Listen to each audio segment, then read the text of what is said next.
Hi foodies, welcome to Soumya food house. ಇವತ್ತಿನ special recipe ಏನಪ್ಪ ಅಂದರೆ ಕ್ಯಾಬೇಜ್ ಬಾತ್. ಸೊ ಈ ಥರ ಎಲೆಕೋಸಿನಿಂದ ಈ ಥರದ ಬಾತನ್ನು ಮಾಡೋದ್ರಿಂದ ಇದನ್ನು ನಾವು ಲಂಚ್ ಬಾಕ್ಸ್ಗೂ ಪ್ರಿಪೇರ್ ಮಾಡ್ಬೋದು, ಮತ್ತು ನಾವು ಬೆಳಗಿನ ತಿಂಡಿಗೂ ಕೂಡ ಈ ಥರದ ಒಂದು ಬಾತನ್ನು ನಾವು ಸಿಂಪಲ್ಲಾಗಿ ಮತ್ತು ಈಸಿಯಾಗಿ ಕೂಡ ಯಾವ ರೀತಿ ಮಾಡಬಹುದು ಅಂತ ನೋಡೋಣ. ತುಂಬ ಟೇಸ್ಟಿಯಾಗಿ ಕೂಡ ಇರುತ್ತೆ. ಸೊ ಅದಕ್ಕಿಂತ ಮುಂಚೆ ಯಾರೆಲ್ಲ ನಮ್ಮ ಚಾನಲನ್ನು ಸಬ್ಸ್ಕ್ರೈಬ್ ಆಗಿಲ್ಲ, ಸಬ್ಸ್ಕ್ರೈಬ್ ಬಟನ್ ಮೇಲೆ ಒತ್ತಿ ಮತ್ತು ಬೆಲ್ ಐಕಾನ್ ಮೇಲೆ ಕ್ಲಿಕ್ ಮಾಡಿ. ಸೊ ಇದನ್ನು ಯಾವ ರೀತಿ ಮಾಡೋದು ಅಂತ ನೋಡೋಣ. ಮೊದಲಿಗೆ ಒಂದು ಪಾತ್ರೆಗೆ 1 ಲೋಟದಷ್ಟು ಅಕ್ಕಿನ ಹಾಕೋಬೇಕು. ಅದನ್ನು ನೀರು ಹಾಕ್ಬಿಟ್ಟು 2-3 ಸರ್ತಿ ಇದನ್ನು ಚೆನ್ನಾಗಿ ತೊಳಿಬೇಕು. ಇದನ್ನು 2-3 ಸರ್ತಿ ಚೆನ್ನಾಗಿ ತೊಳೆದ್ಬಿಟ್ಟು ಮತ್ತೆ ಇದು ಮುಳುಗುವಷ್ಟು ನೀರನ್ನು ಹಾಕಿ ಇದನ್ನು ಅಕ್ಕಿನ ನೆನೆ ಇಡಬೇಕು. ಅಕ್ಕಿನ ನೆನೆ ಇಡೋದ್ರಿಂದ ಏನಾಗುತ್ತೆ ಅಂದರೆ ಅನ್ನ ಚೆನ್ನಾಗಿ ಉದ್ರುದ್ರಾಗಿ ಬರುತ್ತೆ. ಸೊ ಈ ಥರ ನೆನೆ ಇಟ್ಟ ಮೇಲೆ ನೆಕ್ಸ್ಟ್ ನಾವು ಈ ಥರದ ಒಂದು ಮೀಡಿಯಮ್ ಸೈಜಿನ ಎಲೆಕೋಸನ್ನು ತಗೋಬೇಕು. ಆ ಎಲೆಕೋಸನ್ನು ನೀಟಾಗಿ ಚಿಕ್ಕದಾಗಿ ಕಟ್ ಮಾಡ್ಕೋಬೇಕು. ನಿಮಗೆ ಈ ಥರ ಚಿಕ್ಕದಾಗಿ ಚಾಕು ಸಹಾಯದಿಂದ ಕಟ್ ಮಾಡೋಕ್ಕೆ ಕಷ್ಟ ಅನಿಸಿದರೆ ನೀವು ಈ ಒಣ ಕೊಬ್ಬರಿ ತುರಿಯುವಂತಹ ಮೋಲ್ಡಿಂದನೂ ಕೂಡ ನೀವು ಈ ಥರ ತುರ್ಕೋಬೋದು. ಸೊ ನೋಡಿ, ಈ ಥರ ನೀಟಾಗಿ ಚಿಕ್ಕದಾಗಿ ಕಟ್ ಮಾಡಿ 1 ಬೌಲಷ್ಟು ತಕ್ಕೋಬೇಕು. ಸೊ ಇದೆಲ್ಲ ಆದಮೇಲೆ ನೆಕ್ಸ್ಟ್ ನಾವಿವಾಗ ಗ್ಯಾಸ್ ಮೇಲೆ ಒಂದು ಕುಕ್ಕರನ್ನು ಇಡಬೇಕು. ನೆಕ್ಸ್ಟ್ ನಾವು ಇದಕ್ಕೆ 2-3 ಟೇಬಲ್ ಸ್ಪೂನಷ್ಟು ಎಣ್ಣೆನ ಹಾಕಬೇಕು. ಎಣ್ಣೆ ಕಾದ್ಮೇಲೆ 1 ಟೇಬಲ್ ಸ್ಪೂನಷ್ಟು ಸೋಂಪು ಕಾಳನ್ನು ಹಾಕಬೇಕು. ಅದಾದಮೇಲೆ 2 ಇಂಚಷ್ಟು ಚಕ್ಕೆ, ಒಂದು ಸ್ಟಾರ್ ಅನೀಸ್ ಹಾಕಬೇಕು. ಅದಾದಮೇಲೆ 2 ಪಲಾವ್ ಎಲೆ, 1 ಲವಂಗ, 1 ಏಲಕ್ಕಿ ಮತ್ತು 2 ಲವಂಗನ ಹಾಕಬೇಕು. ಅದಾದಮೇಲೆ ನಾವು 1 ಟೇಬಲ್ ಸ್ಪೂನಷ್ಟು ಹಸಿ ಶುಂಠಿ ಬೆಳ್ಳುಳ್ಳಿ ಪೇಸ್ಟನ್ನು ಹಾಕಬೇಕು. ಹಸಿ ಶುಂಠಿ ಬೆಳ್ಳುಳ್ಳಿ ಪೇಸ್ಟನ್ನು ಹಾಕ್ಬಿಟ್ಟು ಚೆನ್ನಾಗಿ ಹಸಿ ಶುಂಠಿ ಬೆಳ್ಳುಳ್ಳಿಯ ಸ್ಮೆಲ್ಲು ಹೋಗೋ ರೀತಿ ನೀಟಾಗಿ ಹಸಿ ವಾಸನೆ ಹೋಗೋ ರೀತಿ ಈ ಥರ ಫ್ರೈ ಆದಮೇಲೆ ನೆಕ್ಸ್ಟು 2-3 ಮೀಡಿಯಮ್ ಸೈಜ್ ಈರುಳ್ಳಿನ ಈ ಥರ ಉದ್ದುದ್ದಕ್ಕೆ ಕಟ್ ಮಾಡಿ ಹಾಕಬೇಕು. ಇದೆಲ್ಲ ನೀಟಾಗಿ ಗೋಲ್ಡನ್ ಬ್ರೌನ್ ಕಲರ್ ಆದಮೇಲೆ ನಾವು ಇದಕ್ಕೆ ಟೊಮೊಟೊನ ಹಾಕಬೇಕು. ಸೊ 2-3 ಮೀಡಿಯಮ್ ಸೈಜಿನ ಟೊಮೊಟೊನ ಹೆಚ್ಚಿ ಹಾಕಬೇಕು. ಈ ಟೊಮೊಟೊನೂ ಅಷ್ಟೇ ಚೆನ್ನಾಗಿ ಮೆತ್ತಗೆ ಬೇಯಬೇಕು.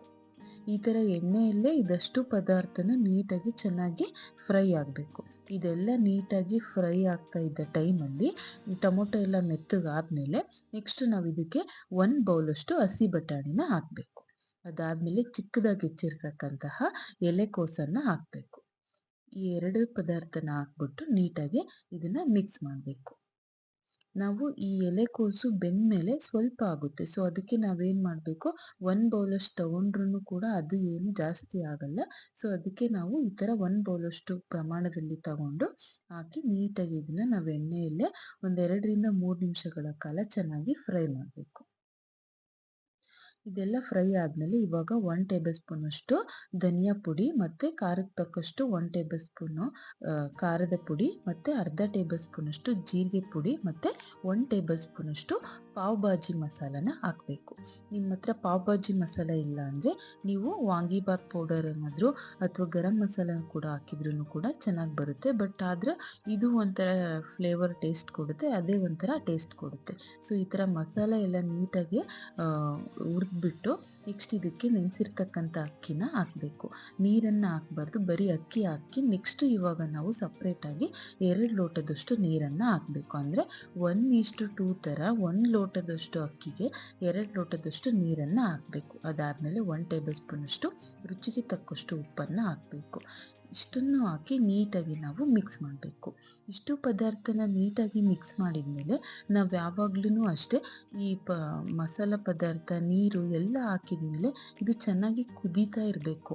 ಆ ಟೈಮಲ್ಲಿ ನಾವು ಕುಕ್ಕರ್ ಲಿಡ್ನ ಕ್ಲೋಸ್ ಮಾಡಬೇಕು. ನೋಡಿ, ಈ ಥರ ಚೆನ್ನಾಗಿ ಕುದೀತಾ ಇದ್ದ ಟೈಮಲ್ಲಿ ಇವಾಗ ನಾವು ಇದಕ್ಕೆ ಕೊತ್ತಂಬರಿ ಸೊಪ್ಪನ್ನು ಹಾಕಬೇಕು.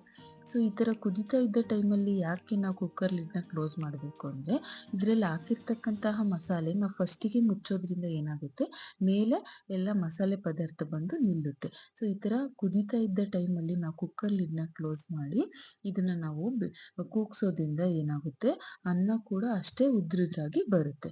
ಸೊ ಈ ಥರ ಕುಕ್ಕರ್ ಲಿಡ್ನ ಕ್ಲೋಸ್ ಮಾಡಿಬಿಟ್ಟು 3 ವಿಷಲ್ಲು ಇದನ್ನು ನಾವು ಮೀಡಿಯಮ್ ಫ್ಲೇಮಲ್ಲೇ ಇಟ್ಟು ಚೆನ್ನಾಗಿ ಕೂಗಿಸ್ಬೇಕು.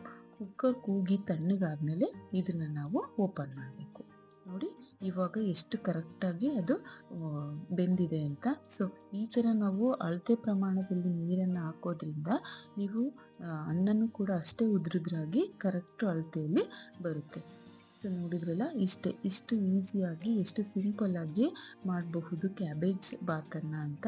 ನೀವು ಕೂಡ ಈ ಥರದ ರೆಸಿಪಿನ ಟ್ರೈ ಮಾಡಿ, ಟೇಸ್ಟ್ ಮಾತ್ರ ತುಂಬ ಚೆನ್ನಾಗಿ ಇರುತ್ತೆ. ಸೊ ಇದನ್ನ ನಾವು ಬಿಸಿ ಬಿಸಿಯಾಗಿದ್ದಾಗಲೇ ಸರ್ವ್ ಮಾಡಿದರೆ ಇದು ಟೇಸ್ಟ್ ಕೂಡ ಇನ್ನೂ ಚೆನ್ನಾಗಿ ಇರುತ್ತೆ. ನೀವು ಇದನ್ನು ಲಂಚ್ ಬಾಕ್ಸ್ಗೂ ಕೂಡ ಹಾಕ್ಕೊಂಡು ಹೋಗ್ಬೋದು. ಸೊ ನೋಡಿದ್ರಲ್ಲ, ಯಾರಿಗೆಲ್ಲ ಈ ರೆಸಿಪಿ ಇಷ್ಟ ಆಯಿತು, ನೀವು ಕೂಡ ನಿಮ್ಮ ಮನೆಯಲ್ಲಿ ಈ ರೆಸಿಪಿನ ಟ್ರೈ ಮಾಡಿ. ಮತ್ತು ನಮ್ಮ ಚಾನಲನ್ನು ಸಬ್ಸ್ಕ್ರೈಬ್ ಆಗೋದನ್ನು ಮರಿಬೇಡಿ. ಈ ವಿಡಿಯೋನ ನೀವು ಫ್ರೆಂಡ್ಸ್ ಆ್ಯಂಡ್ ಫ್ಯಾಮಿಲಿಗೂ ಕೂಡ ಶೇರ್ ಮಾಡಿ. So thank you for watching.